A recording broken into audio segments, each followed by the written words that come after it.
talk about random variables. All right. So the first thing I want to do is I want to define a random variable. A random variable is a variable, and we typically represent this variable by x. And this variable has a single numerical value that's determined by chance for each outcome of a procedure. All right, so we have some procedure that we're going to repeat, and the random variable is just the outcome from that procedure represented as a number. So it has to be represented as a numerical value, a number, and it has to represent the outcome of a procedure. So if you look here, number 10, groups of 5 babies are randomly selected. In each group, the random variable x is the number of babies with green eyes. So in each group of 5 babies, you can count the number of babies with green eyes, and that number will be the random variable x. So we have groups of 5 babies, and we're counting the number of babies with green eyes. That's a numerical value from 0 to 5. That random variable x is represented in this column of this table.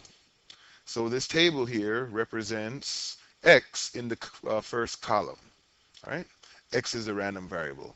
Now, a probability distribution is a description that gives the probability for each value of the random variable. It is often expressed in the format of a graph, a table, or a formula. Well, here's a table.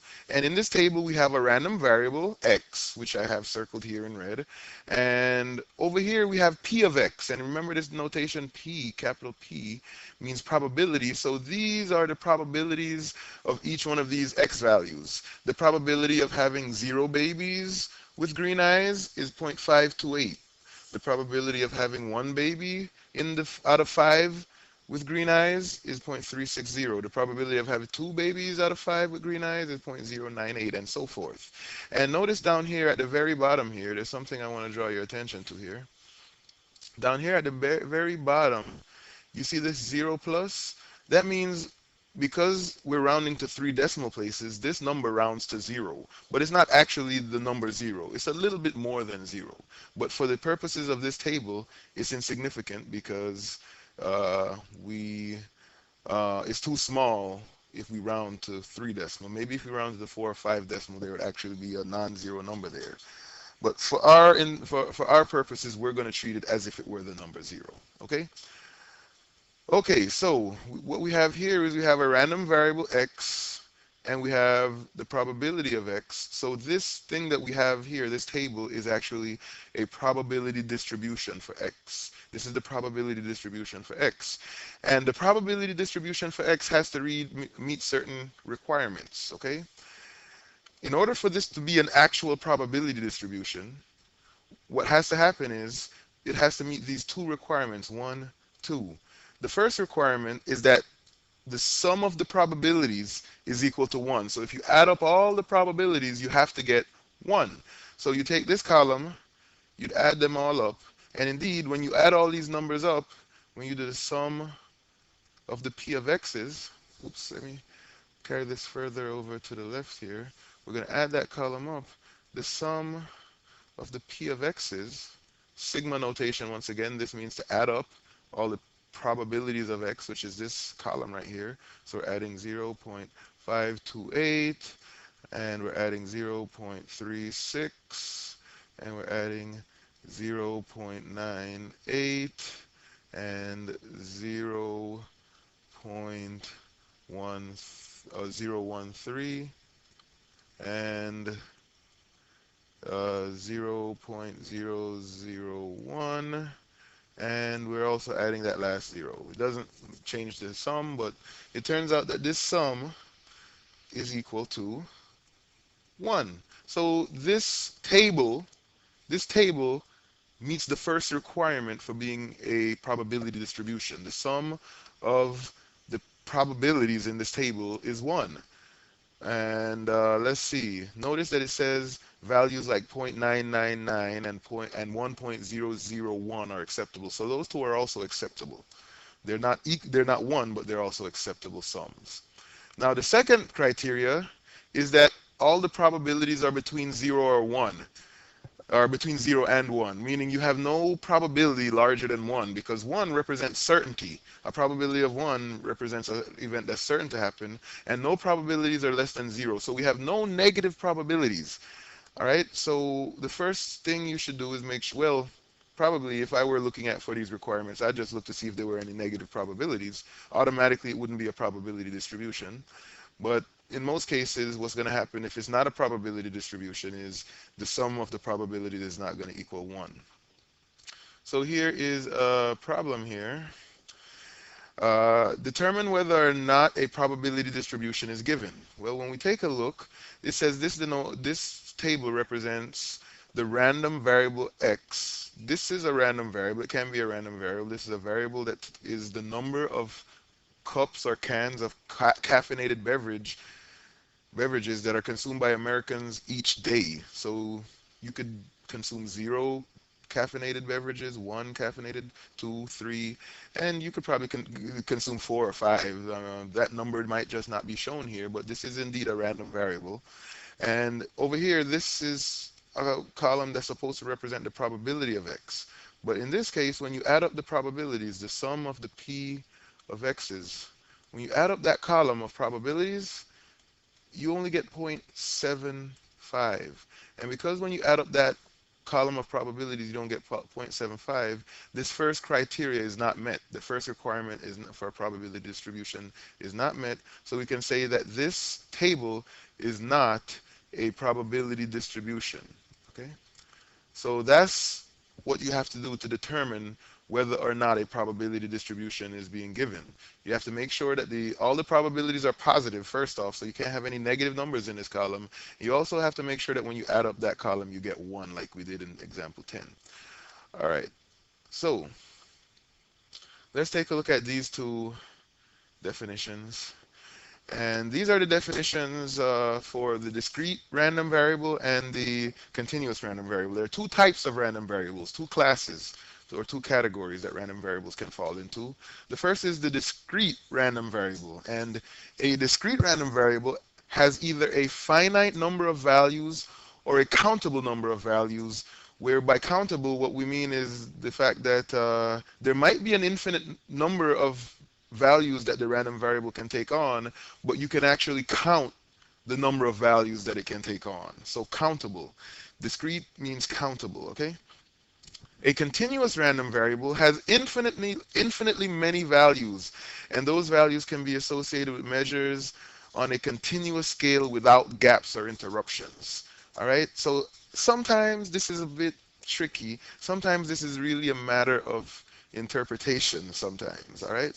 But what we're going to do in the future chapters is we're going to lay out specific discrete random variables and specific continuous random variables, so there'll be no confusion as to what we're talking about. But in the beginning, determining whether something is discrete or continuous is kind of going to be a matter of interpretation, all right? So let's take a look here. Here's an example, and we're going to identify each one of these.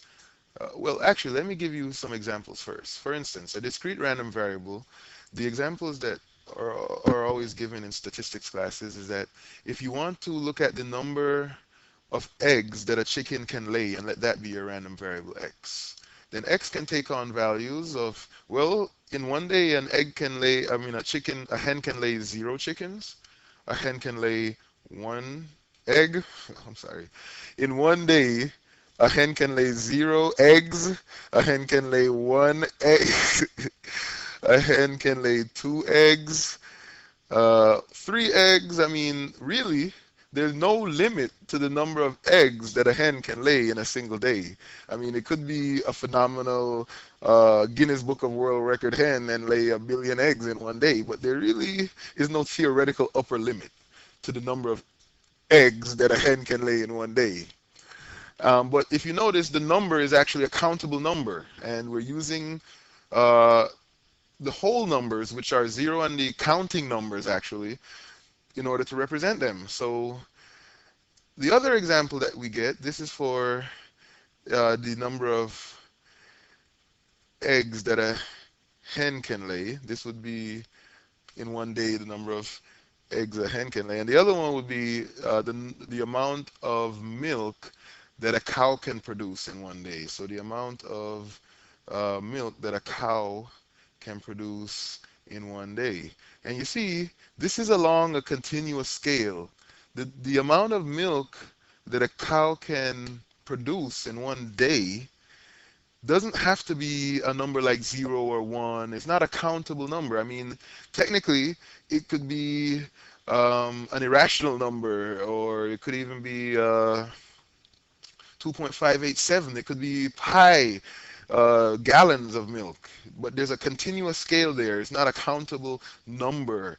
So cow milk is a little bit different. Cow milk, you can't actually count the number. This is a continuous scale.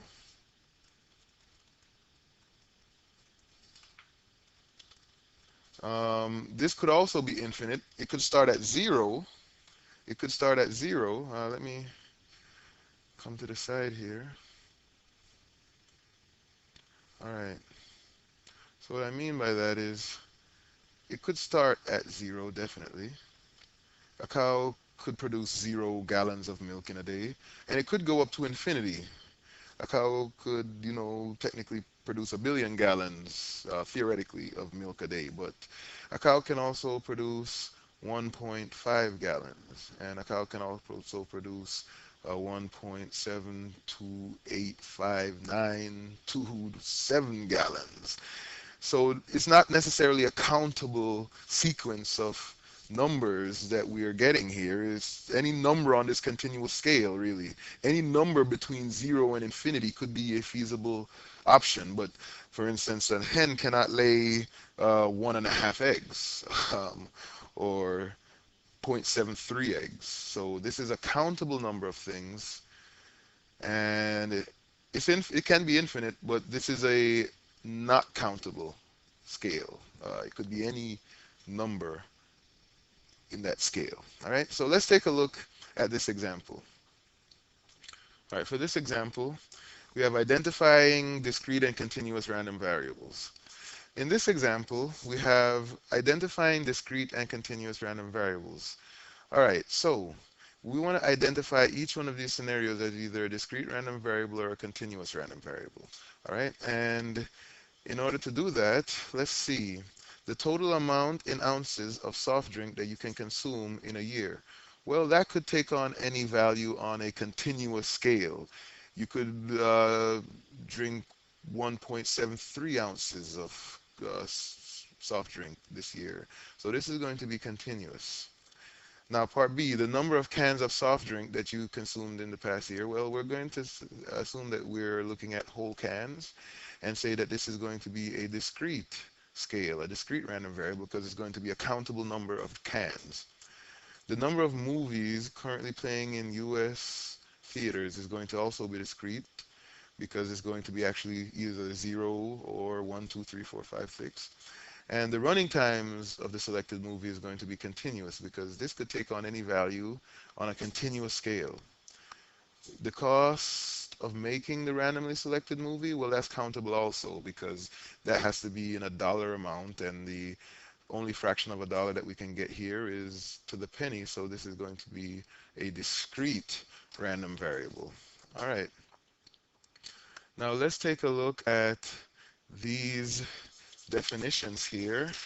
And in these definitions, we have, well, these are actually formulas. We have only one definition, the definition of the expected value. But these are formulas for the mean of a probability distribution. So if you're given a probability distribution, this is how you would calculate the mean.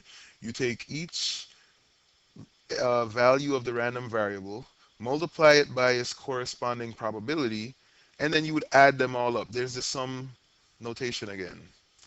The variance of a probability distribution is found by, uh, well, let's forget this formula right here.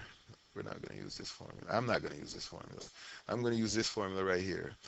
This is the easier computation. This is the one that's easier to understand. Actually, let's go through the one that's easier to understand. The one that's easier to understand basically says that in order to find the variance, remember the variance was the sum of the squared deviations divided by n minus 1. And here we have the sum of the square deviations, but we're also multiplying by the probabilities, which is where the n minus 1 went, actually. So this one is a little bit easier to understand because you see the square deviations being summed. You don't see the n minus 1, but the n minus 1 is incorporated by this probability because each one of these has uh, the denominator, which is actually n, the probabilities, that is. So that one is a little bit easier to understand, but this formula is very easy for computation. This is the formula that we're going to actually use to compute the variance.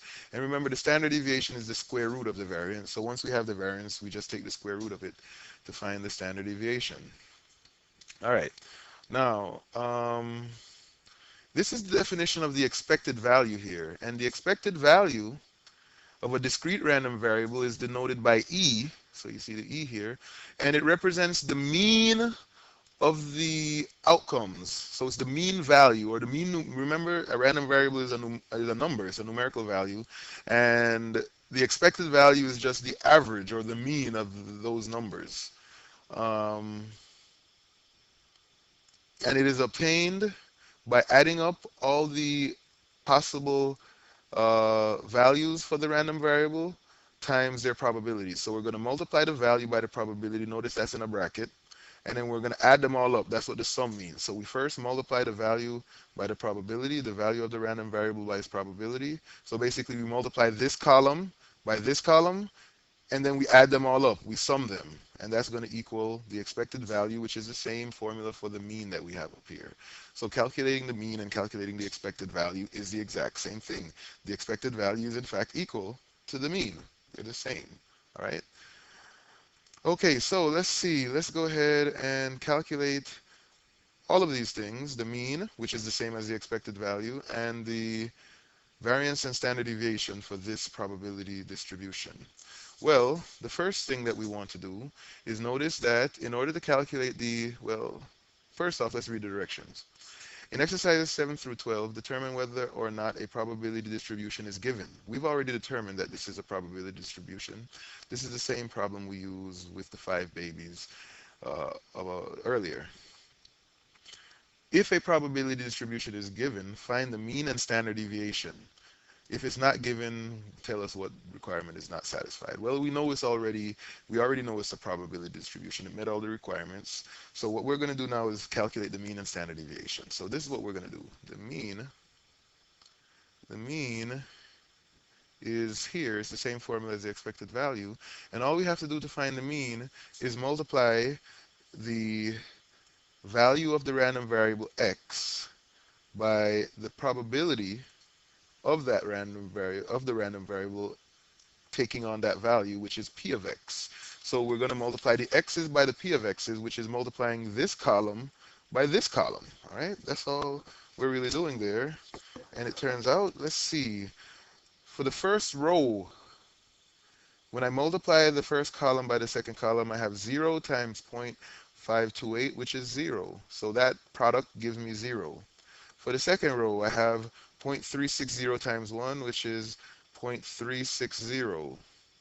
For the third row, I have 2 times 0.098, and 2 times 0.098 is 0.196. 196. And for the fourth row, I have 3 times 0.013, which is 0.039. And for the fifth row, I have 4 times 0.001, which is 0.004. And for the sixth row, I have 5 times 0 plus, which is essentially 0. So that's 0 also. Okay, now the expected value is just the sum of this column. So the mean, which is the same as the expected value, is equal to the sum of this column. This column is the x times p of x. This column is the x times p of x. I've taken all the x values and multiplied by the p of x. And now in order to find the mean, I would add them all up, the sum.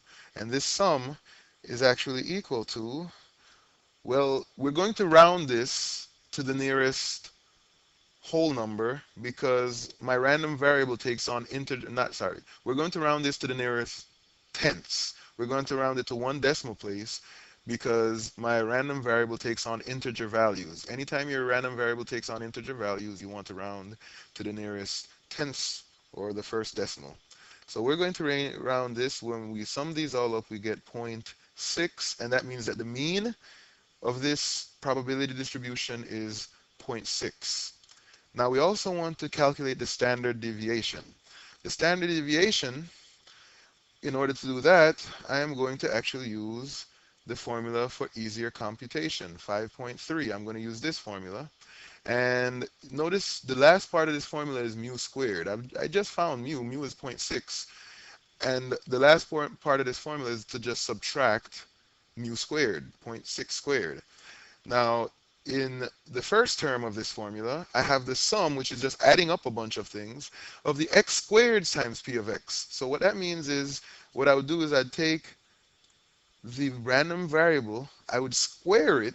So I'd take all the x's and square them, and I'd multiply those values of the squared x's by the p of x's, by the probability of x. So I need another column to calculate the standard deviation, which is the sum of the x squareds times p of x's.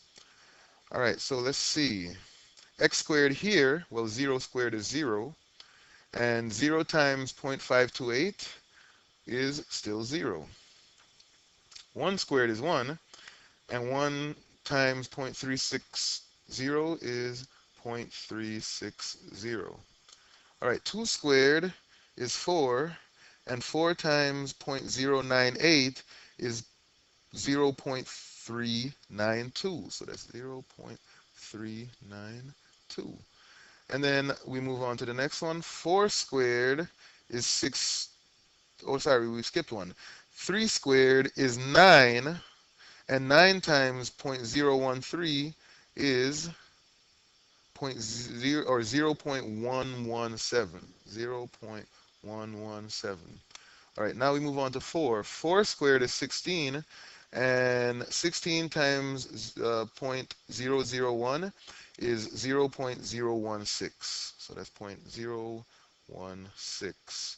And then 5 squared is 25, and 25 times 0 again is 0. So now we need actually the sum of this column. See, we have here multiply x squared by p of x, and then add them all up. So now let's see here. The sum of the x squared times p of x's is what I'm going to do here.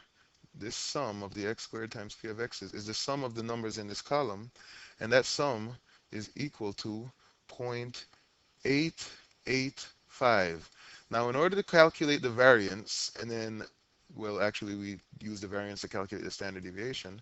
In order to calculate the variance, sigma squared, the formula said to take the sum of my x squared times p of x's, which is that number we just got, and subtract from that mu, which is the number up here, zero point 0.6 squared.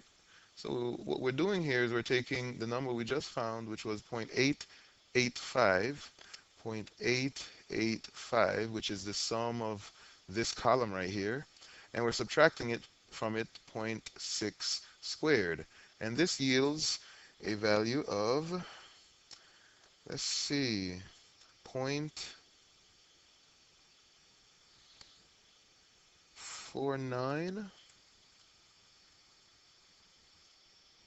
and sigma, the standard deviation, is then equal to the square root of that, the square root of 0.49, which is zero point 0.7.